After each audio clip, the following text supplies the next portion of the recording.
By the 20th of April 1945, the Second World War was almost over. The Soviet army closed in on Hitler's bunker in the center of Berlin. His most trusted deputy slipped away to a secret rendezvous. In a villa north of Berlin, Heinrich Himmler committed high treason behind his leader's back. To save his own skin, he met an envoy from the Jewish World Congress. Himmler, the very man who'd orchestrated the massacre of the Jews, now secretly proposed an end to the Holocaust as part of a peace deal with the West. Heinrich Himmler was chief of the notorious SS, one of the most murderous organizations in history. His men were bound by oath to torture and kill without question. Ich schwöre dir, gehorsam bis in den Tod. Himmler was an unlikely mass murderer. Himmler actually appeared quite shy, not at all self-confident or military or in any way brutal. He could change in a flash to someone very different. One minute he was this nice jovial man who you could talk to, and the next he was a bloodthirsty tyrant who tortured other human beings.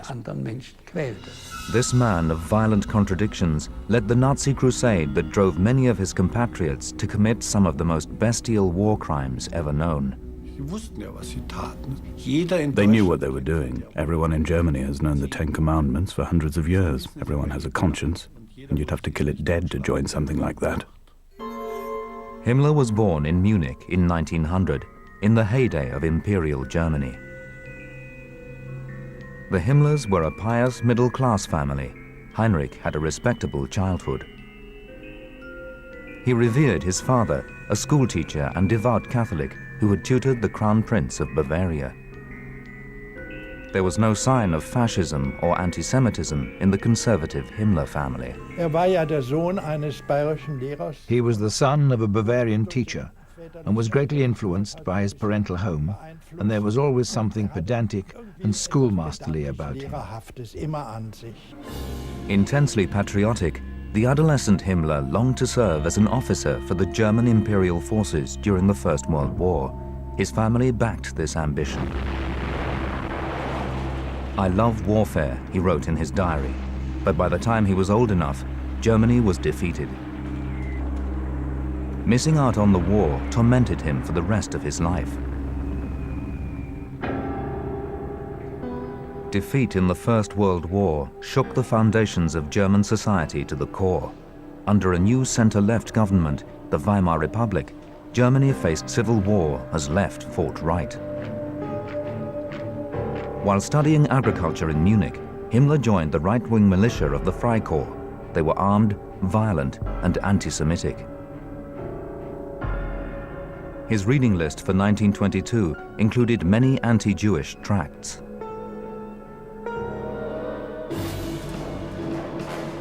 In the failed coup of 1923, it was none other than Himmler who carried the flag for the Nazis on the streets of Munich. After the coup was crushed, Himmler spent several years trying to make it as a chicken farmer, but he remained a fanatical supporter of Hitler. Hitler was closely protected by his bodyguard, the Schutzstaffel, or SS. In 1929, he made Himmler its chief.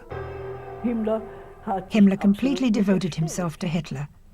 For him, that was it. He had taken an oath of allegiance. My honor lies in loyalty. Himmler saw the SS as an order of German knights. This new caste of farmer warriors would secure the future of the master race.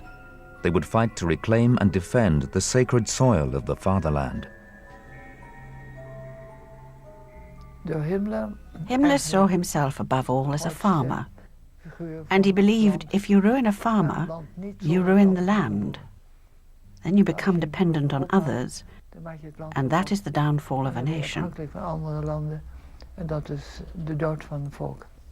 The one-time farmer idealized country life as the destiny of the German people, untouched by urban decadence or racial impurity. He dreamt the SS would recolonize what he called the ancient Germanic settlement areas to the east of the fatherland. Eine Feststellung möchte ich hier vor Ihnen als Reichsführer SS, der ich selbst nach Abstammung, Blut und Wesen Bauer bin, treffen. Der in der Schutzstaffel von Anbeginn verdrehte Gedanke des Blutes wäre zum Tod verurteilt, wenn er nicht unlösbar mit der Überzeugung vom Wert und von der Heiligkeit des Bodens verbunden wäre. In 1934, Himmler and the SS made their big breakthrough to power. That summer, in a wave of killings, they swept aside the SA, their main rivals for power in the Nazi state. Armed and above the law, Himmler's SS soon controlled the concentration camps and the Gestapo, the Nazi secret police. In 3 years, he transformed the small unit of bodyguards into a fearsome organ of terror, over 50,000 strong. He was the leader of Hitler's personal guard, which had started off as really small, just a few men. Then it suddenly expanded and burst out of its confines. Many Germans aspired to be SS men. Till 1935, Himmler himself hand-picked recruits to his new elite. They had to be perfect physical specimens, preferably blonde and blue-eyed. They also had to be unconditionally devoted to Hitler, Germany's leader since 1933. Himmler boasted to SS comrades that he'd even shoot his own mother if Hitler ordered it. He saw the SS as a Germanic or Aryan killer elite. Members of the Aryan race were those who looked straight ahead, you see. Guts, stamina, self-discipline. My grandfather used to say, keep a smile on your face until you breathe your last. He tried to ensure that his men were regularly indoctrinated with Nazi theories of Aryan supremacy. He wanted this racism to be the organizing principle of the Nazi killer state, with the SS as its executioner. We are the race that must rule the world. That's what they said to us. And all other races must be subordinated to the Aryan race. They are no more than slaves. We rule the whole world. Franciscan novice Gerion Goltman joined the SS security forces to escape frontline military service. He was shocked by what he found. Not a word about religion. Nothing. Their religion was simply the Aryan race, which was what they took as their creed. Himmler turned a Westphalian castle into the center of this new pseudo-religion. Obsessed with the occult, he believed Wewelsburg was a sacred Germanic site and made it the center of a bizarre SS cult. He imagined the 12 most senior SS commanders would meet here, just like the Knights of the Round Table. Himmler believed his new SS faith would replace Christianity. Himmler's aim was to establish the Wewelsburg as the headquarters of the SS, with everything that stood for the SS. If an SS man got married, he could go there and receive his SS ring. If he later fell in battle, the SS ring was to be brought back to the Wewelsburg and kept there.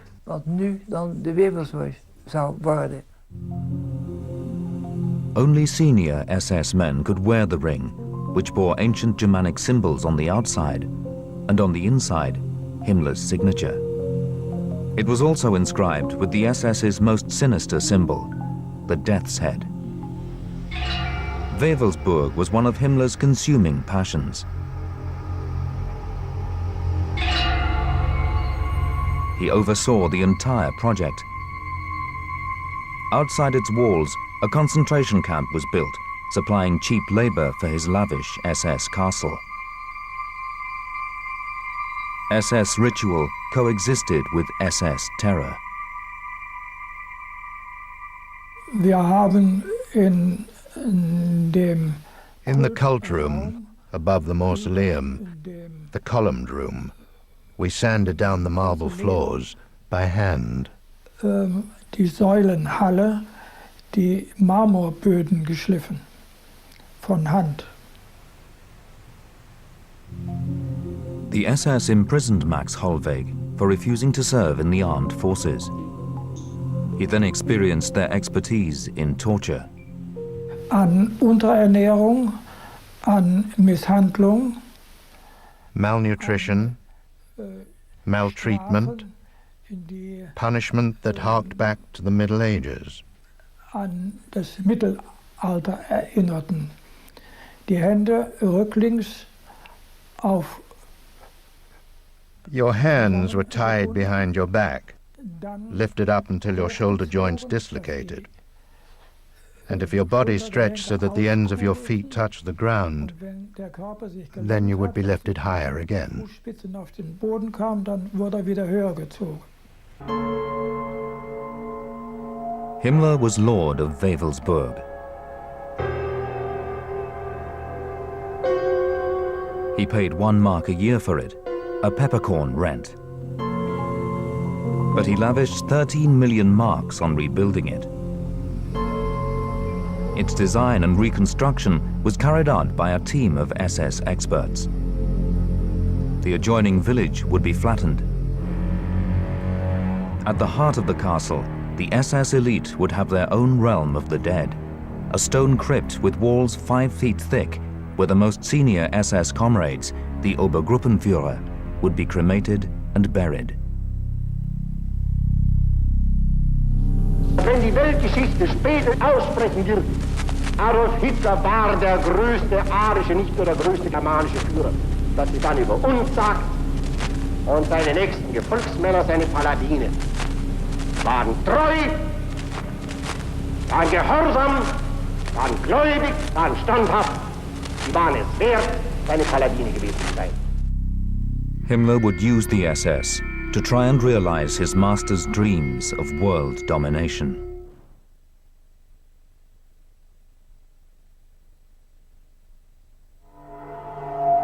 Opposed to Christianity, Himmler forbade all SS men from having a Christian wedding.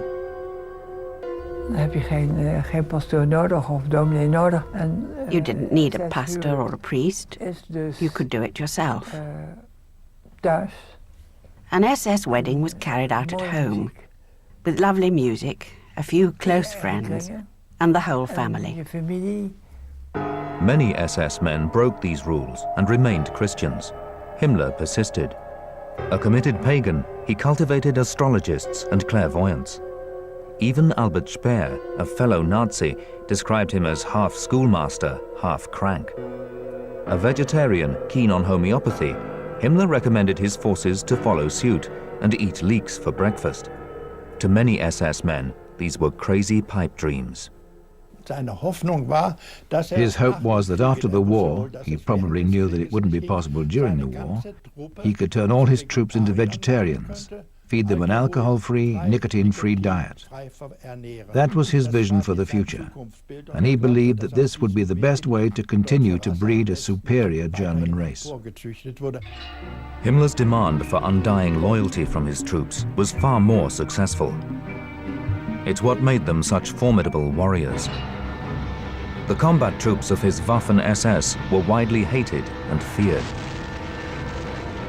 If they took heavy losses, they'd still fight on. They'd obey orders even if it meant committing war crimes. Like Himmler, many of them believed some lives were worth a lot more than others. Ob die anderen Völker in Wohlfahrt leben, ob sie verrecken vor Hunger, das interessiert mich nur so weit, als wir sie als Sklaven für unsere Kultur brauchen. Anders interessiere ich mich nicht. Ob bei einem Bau eines Panzergrabens 10.000 russische Weiber an Entkräftung umfallen oder nicht, interessiert mich nur so weit, als der Panzergraben für Deutschland fertig wird. Himmler's utter contempt for Slavs and Jews contrasted savagely with his love of the master race. He urged all racially pure Germans to have as many children as they could, while inferior races should wither away and die out. Once he had the power to translate his racism into action, he made sure the SS didn't spare non-Aryan children. By contrast, he saw Aryan babies as the best guarantee of the SS's future. In December 1935, he created a sinister new organization, the Lebensborn, or Spring of Life, It provided homes where unmarried German mothers could give birth to pure Aryan children. He made it SS policy that any foreign children believed to be racially pure were imported into Germany. In 1941, he commanded that any strong, healthy blonde orphans found in Poland were to be sent to the Reich for Germanization. The children were separated into 10 or 12 different racial groups. I, thank goodness, belonged to the Ultra-Aryan group, Group 1A. These children were only allowed to be adopted by Nazi Party members who had a university degree. So, jetzt mach mal die Augen ganz groß auf und schaust mich an. Ja. Georg Weber, Augenfarbe 2A. Human beings were measured and catalogued. Eye color and skull shape determined racial value. Similarly, there were strict tests of health and race for SS men and their fiancés. Nicht mehr zufällig, sondern bewusst wird das Gesunde sich zum Gesunden finden. Zur glücklichen und richtigen Gattenwahl. Gebt euer Bestes eurem Volke, dann werdet ihr zum besten Volke gehören.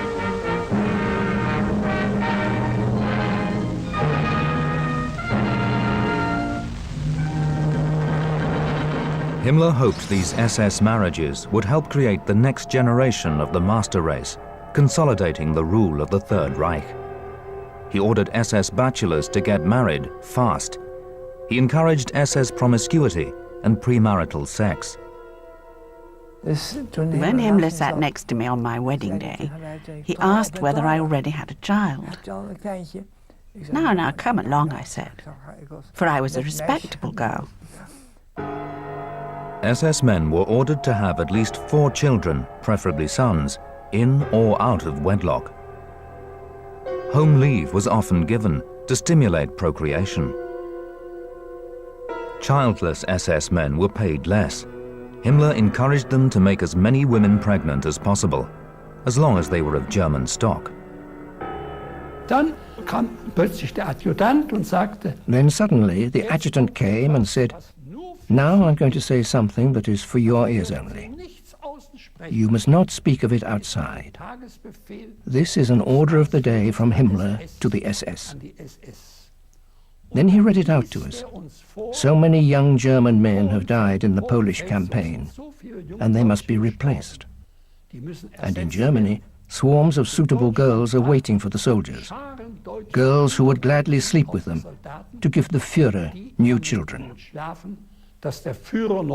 He said that straight out. Himmler considered this order to be promiscuous perfectly logical. For many SS men, it was immoral and offensive. The soldiers sat there in silence. You could tell how angry they were. Hitler forced him to revoke the order, but Himmler was an incurable fantasist. In his quest for Nazi heroes, the SS chief ransacked German history. In Quedlinburg Cathedral, he performed a strange ritual in the crypt to commemorate the 1000th anniversary of the death of the Saxon king Heinrich. Der Reichsführer SS legte einen Kranz und Eichenzweige vom deutschesten aller Bäume auf die Gruft. King Heinrich had created the first ever German kingdom. Dieses einstmalige Grab, auf dem seit Jahrtausenden von Menschen unseres Blutes bewohnten Burgberg von Quedlinburg, soll eine Weihestätte sein, zu der wir Deutschen wallfahren. Himmler believed that Heinrich's spirit spoke to him and that he had a deep bond with the dead king. He felt that he was the reincarnation of Heinrich I. He was the Aryan type he presumed Heinrich to be, and in his mind believed he was his descendant. Himmler was determined to rewrite history in support of his racial theories. In 1935, he created a special SS department, the Ahnenerbe, or Ancestral Heritage Group. Their task was to find historical proof of the destiny of the master race. In their search for Aryan forebears, they looked for Atlantis in Venezuela. They even searched for Aryan ancestors in Tibet. Leading professors joined the SS to carry out research for the Ahnenerbe. Himmler had their finds sent off to SS-run museums. He also ordered excavations in Lüneburg, home to ancient Germanic tribes. He oversaw the dig himself. He wanted the SS to pursue archaeological finds as systematically as they hounded enemies of the state.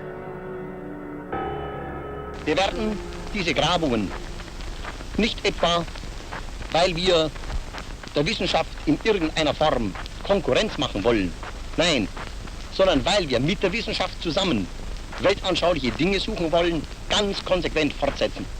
Wir werden uns dieser Aufgabe mit derselben Zähigkeit widmen, mit der sich die Schutzstaffel allen anderen Aufgaben bisher gewidmet hat. Himmler believed ancient history would help prove the superiority of the master race. But the Ahnenerbe often couldn't provide him with the evidence he required. He gave the order to find the remains of Heinrich at all costs. They just had to be somewhere. When the SS couldn't find the king's remains, they picked a stand-in. But they weren't to be found. And so, out of the catacombs of the crypt, they unearthed the bones of noble women who were buried there. And a year later, proclaimed them to be Heinrich's remains.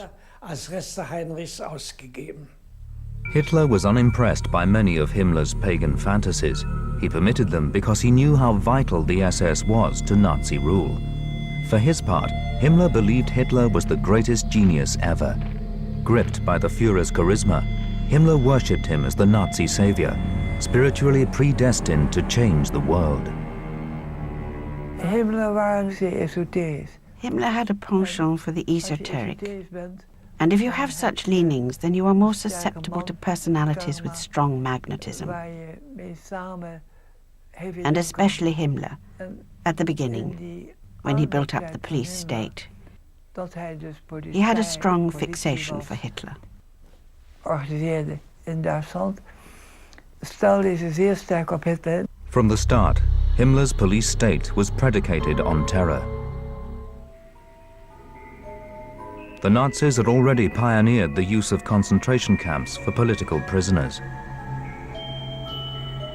Himmler planned to make the camps the centerpiece of his police state, combining systematic murder with arbitrary brutality. He put his own SS Death's Head units in charge of the camps to brutalize and murder Hitler's opponents. Hitler once in my presence turned the conversation at table to Himmler and the concentration camps. But that was quite typical. You see, the impression had to be created that they were labor camps, and Hitler mentioned that Himmler employed an ingenious system. For example, he made a notorious arsonist responsible for the fire watch. And of course Himmler said, "You can be certain, mein Führer, that no fire will break out there." So you really got the feeling that it was a well-organized labor camp, cleverly run from a psychological perspective. Himmler invited an 8-year-old girl to his first new SS camp at Dachau. We saw the herb garden, the pear trees and the pictures that the prisoners painted. Wonderful. Afterwards, we had a very good lunch. The young diarist was Gudrun Himmler, his daughter. After the war, she would describe her father as a loving human being. Her mother Marga seems to have enjoyed a happy marriage to the SS chief, despite Himmler's later infidelity. She always sat there very still, but it was always somehow positive.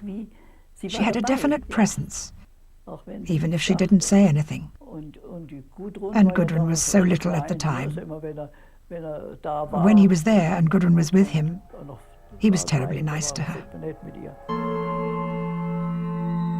What Gudrun didn't see were the perverse experiments being carried out in the name of science.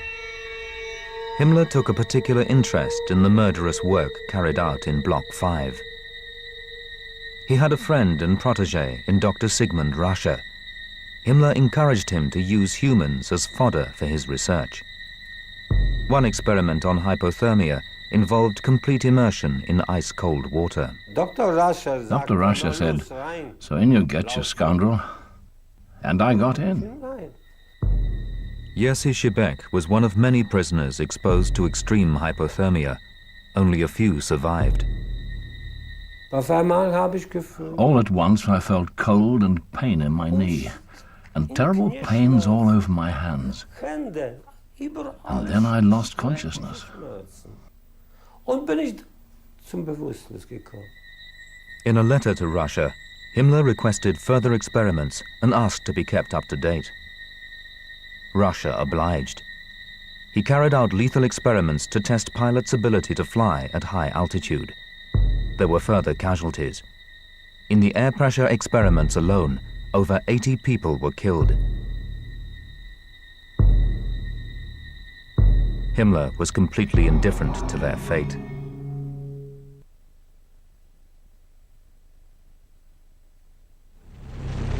In Poland in September 1939, SS combat troops fought alongside the soldiers of the regular German army.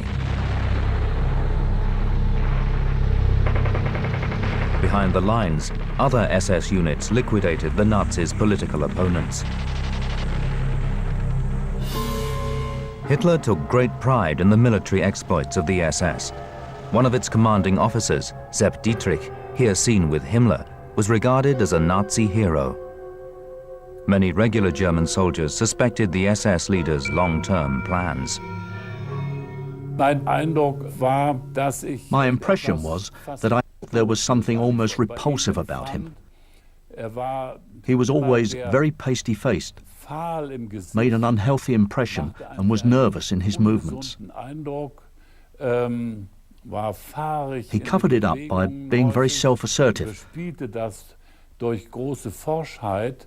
But nevertheless, I somehow had an instinctive feeling. Behind this man, there is something horrifying. Behind the lines in Poland, Himmler's intentions soon became clear. The SS mission was persecution, ethnic cleansing, and murder.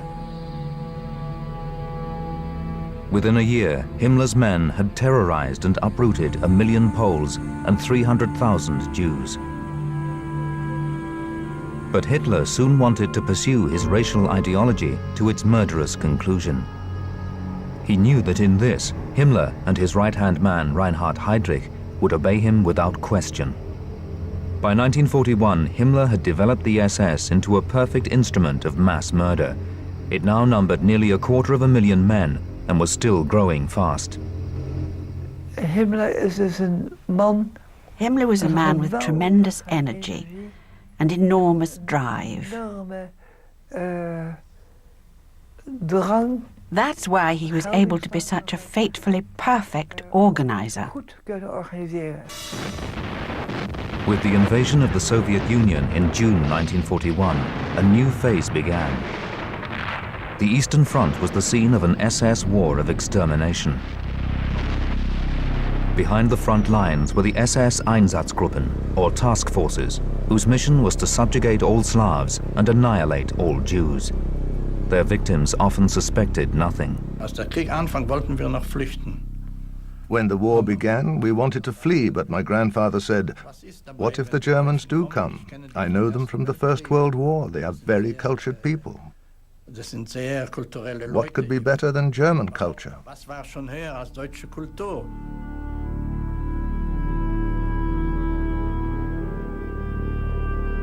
The SS often forced their victims to dig their own graves. Within 6 months, the Einsatzgruppen murdered at least 500,000 people. In August 1941, Himmler visited the front line at Minsk, Russia. Unlike Hitler, he personally witnessed the SS murdering Jews several times. That day, he ordered SS Einsatzgruppe B to carry out a mass shooting as soon as possible. The SS men duly obeyed.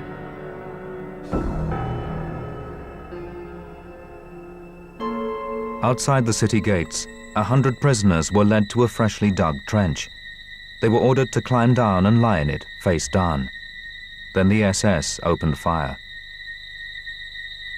After the war, Himmler's adjutant Karl Wolff described the scene. Dann blieb natürlich nicht aus, dass der Reichsführer da reingeguckt hat, dass hier von diesen Schüssen, Kopfschüssen, also Gehirnmassen rausspritzen in hohem Bogen und dem Reichsführer an seinen Mantel spritzten. Er hat also gezittert, nicht wahr? Er hat sich natürlich wahnsinnig geekelt. Und wie er das sah, dann begann er zu wanken und zu taumeln. Sickened by what he saw, Himmler nearly fainted. His personal physician was summoned. The impression that my father got when Himmler came back from the firing squads was that he found it dreadful and repulsive, and he felt sick. Himmler's own revulsion mirrored that of many SS men, wearied by mass slaughter. So, another way had to be found to better realize the Führer's goal of exterminating human beings. Shooting was no good. An alternative method had to be found. A more efficient agent of death was soon found: gas. First the Nazis used carbon monoxide, and later a prussic acid gas, Zyklon B. This new form of industrialized murder was far more efficient and less labor-intensive than shootings. In the death camps, the SS now used gas to carry out what the Nazis euphemistically called the final solution: the elimination of all Jews. And they were all asked how old, wie alt. And I just remembered, and I said 18. And there was my mother. And she said 44. So she went there and I went here. I wanted to run after her. I was pushed back. So this is the last I saw of my mother. She just wasn't selected for life. At Auschwitz, between 1 and 2 million Jews were gassed to death. Himmler himself had suggested it as an ideal site for a death camp. On the 17th of July, 1942, soon after Auschwitz was built, Himmler paid a visit following a trip to the front lines in the east. 449 Dutch Jews were ordered to get undressed and take a shower. Deception was a key component of the SS death machine. Himmler watched through a viewing window. Die Menschen sind rein, sie haben noch gelacht, sie haben noch gefragt. The people went in. They were still laughing, and they asked where they were. And we had to keep quiet and say nothing about what was going to happen to them. If we told them, then they suffered even more. They started screaming and crying. Himmler saw the gas chambers as the perfect answer to the so-called Jewish question. Es soll zwischen uns ausgesprochen sein, und trotzdem werden wir nicht in der Öffentlichkeit nie darüber reden. Von euch werden die meisten wissen, was es heißt, wenn 100 Leichen beisammen liegen. Wenn 500 da liegen oder wenn 1000 da liegen. Und dies durchgehalten zu haben und dabei, abgesehen von menschlichen Ausnahmeschwächen, anständig geblieben zu sein,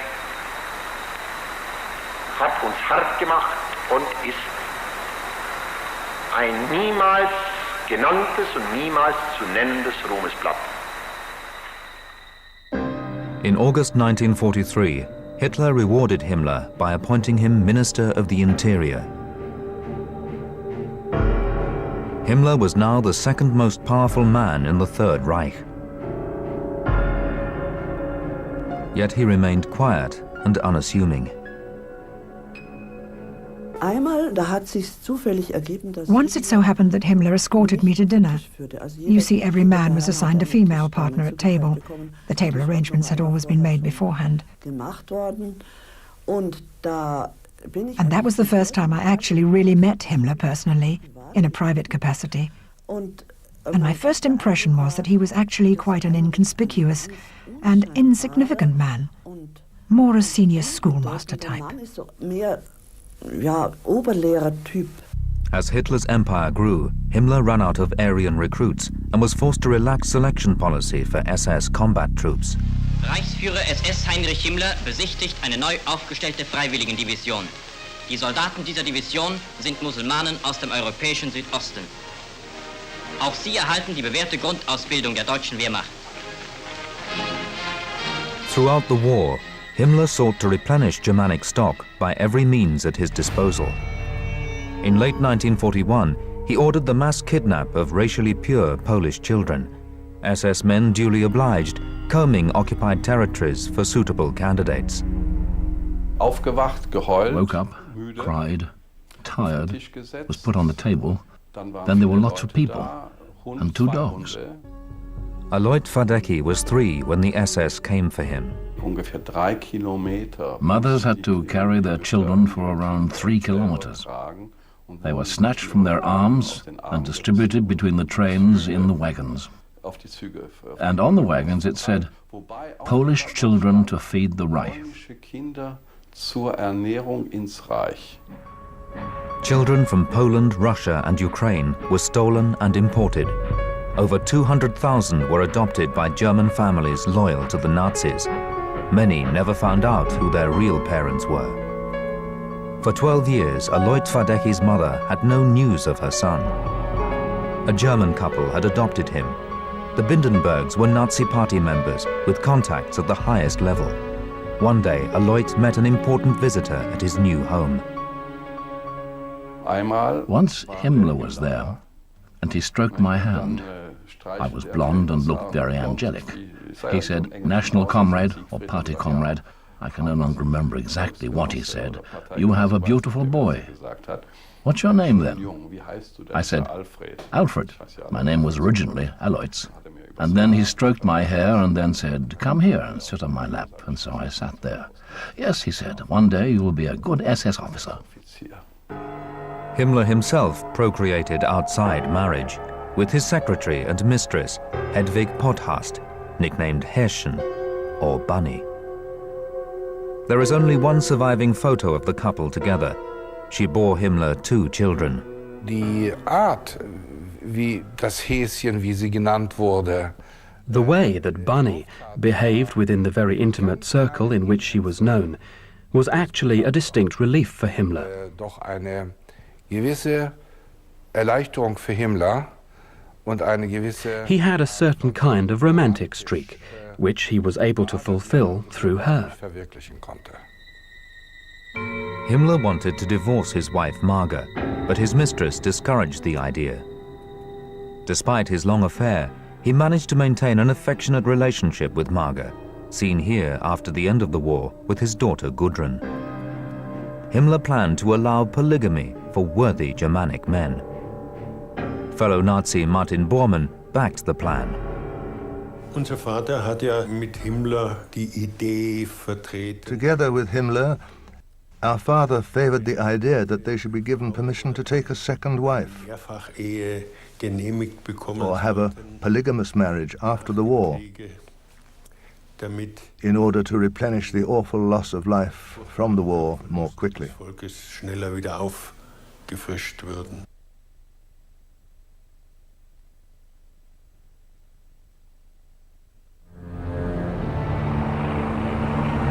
By mid-1944, defeat threatened.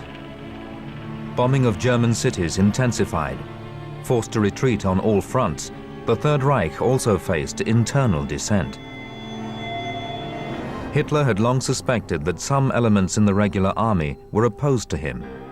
In July 1944, German dissidents, including army officers, tried to assassinate him.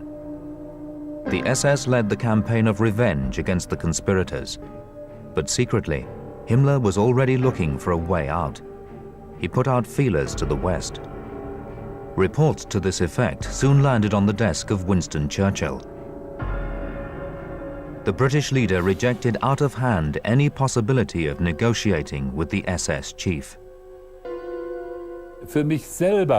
I personally found it incomprehensible that Himmler could seemingly move in a world that was beyond reality. How could he imagine that after all the atrocities he was responsible for, and after this terrible trail of blood that lay behind him, how could he imagine that one of the Allied forces would negotiate with him?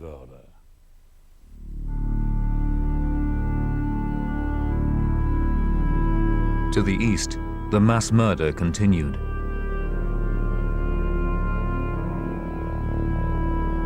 The Hungarian Jews were among Himmler's last victims.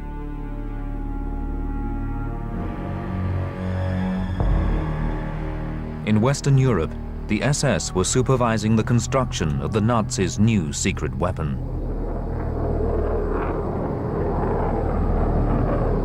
They dreamt it would lay waste to British cities and demoralize the Allies. It was another futile hope. By late 1944, Himmler was drumming up support for the new Volkssturm, or People's Army, a last-ditch Nazi home guard. Unsere verfluchten Feinde werden es feststellen und einsehen müssen, dass ein Einbruch in Deutschland, selbst wenn irgendwo gelänge, für den Angreifer Opfer kostet, die für ihn dem nationalen Selbstmord gleichkommen. The Volkssturm was not an intimidating force. Young boys and old men would be forced to fight against overwhelming odds. Some of the Nazis' last crimes were against their own people.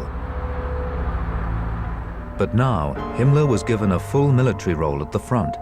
Defying all military advice, Hitler made him commander-in-chief of the ragtag Upper Rhine Army. At last, the SS chief could play the part of the humble soldier. He was constantly surrounded by senior Waffen-SS officers on all possible occasions, and by that time they had received the highest ranking distinctions, so their chests were simply glistening with medals, whilst he stood there with nothing more than the Golden Party insignia. After a shattering defeat by the Soviets, Himmler was made commander-in-chief of Army Group Vistula, but by mid-January 1945, this too was overrun by the Red Army. In a supreme irony, Himmler had been defeated by Slavs from the east. It was just a matter of time before Berlin fell. Crushed, Himmler now gave up the fight. While his troops fought on in vain, he seldom visited his battle headquarters, claiming to have the flu. Suddenly, he was ill all the time. He was no longer at his command post, but withdrew to the SS military hospital in Hohenluken and took refuge in illness. While rivals in the SS sought to dislodge him, Himmler spent his days with his mistress and their children. He no longer cared when he was finally stripped of his military command. As his power dissolved, his only concern was to find a means of escape. Evidence of his crimes was rapidly mounting. On the 11th of April 1945, US troops liberated the Buchenwald concentration camp near Weimar. Their cameras documented the SS crimes. German citizens were shown being led through the camp in shame. Himmler now found out that he was second on the Allies' list of wanted war criminals, right after the Führer himself. Hitler made his last public appearance inspecting raw young troops near his bunker. He then sank into a mood of suicidal gloom. After his last visit to the bunker, Himmler said that everyone had gone mad. Then came the meeting in which the SS leader, a fantasist till the end, placed such hope. It was arranged by his Swedish physician, Felix Kersten. Himmler found himself face to face with a Jewish spokesman, Norbert Masur. For the first time, Himmler had to confront a representative of the Jewish World Congress, and he was very nervous about how the first 10 seconds of that famous meeting would transpire. Mazur was dumbfounded by what Himmler had to tell him. To save Germany from total defeat, the SS leader proposed a new alliance between Nazi Germany and the Western Allies against the Soviets. In a cynical bid to win the trust of the Western Allies, he offered to liberate Jews from the camps. He promised Mazur the release of 15,000 women prisoners, including some 2,000 Jews from Ravensbrück. The Red Cross soon drove them to freedom. He also tried to bargain over the lives of Hungarian Jews. Many were released, but only thanks to pressure from the West on the Hungarian government. That was a great political operation, where we were able to save the lives of 300,000 to 400,000 people in the camps. That was the most important operation that we were able to carry out. As the Allies advanced, Himmler's SS tried desperately to hide any trace of the mass murders. Camps were dismantled and evacuated. Many more Jews died in forced SS marches. Himmler now made another last-ditch attempt to negotiate with the West. His final peace offer was widely publicized. Himmler hat nach einer Meldung Großbritannien und der Vereinigten Staaten nicht, aber der Sowjetunion bedingungslose Kapitulation angeboten. In his bunker, Hitler was informed of Himmler's treachery. Furious, he stripped Himmler of all his offices of state. A world collapsed as Hitler's most loyal follower, Himmler, on whom he had depended so much, had now, as he put it, betrayed him. The following day, Hitler committed suicide. But Himmler continued to resist the inevitable. Dressed as a sergeant and disguised with an eye patch, he tried to mix in with the defeated troops. Together with his adjutants, he was arrested at a British checkpoint. Still unrecognized, he was sent for interrogation. Shortly afterwards, he declared his true identity, but he was one step ahead of his captors. His adjutants were brought before the cameras. They had no idea Himmler was already dead. During a body search, Heinrich Himmler had finally taken a way out, the only one left. Himmler drew his head away and, clamping down on the doctor's fingers, crushed the phial of poison which he had been carrying in his mouth for hours. The British quickly buried Heinrich Himmler. He lies in an unmarked grave near Lüneburg, where shortly afterwards the Allies accepted Germany's formal surrender. It was an ignominious end for the man who had craved to die as a German warrior hero.